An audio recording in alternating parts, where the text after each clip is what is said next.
दोन्ही परिवाराच्या वतीने हार्दिक स्वागत.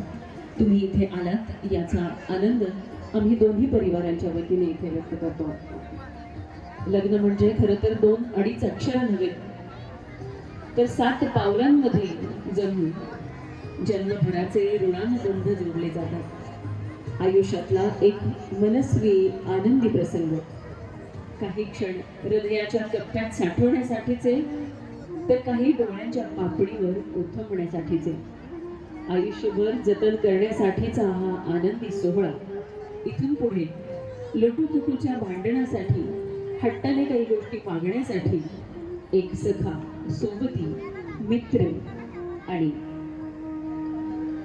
साथ आयुष्यभराची असे देण्यासाठी आज सज्ज आहेत दिव्या आणि प्रसाद. नेहमी आपल्याला अपेक्षा असते दिव्य असा प्रसाद मिळावा, आणि खऱ्या अर्थी प्रसादला दिव्या मिळाली आहे आणि दिव्याला आयुष्यभराच्या पुण्याईचा प्रसाद मिळाला आहे असं म्हणायला हरकत नाही.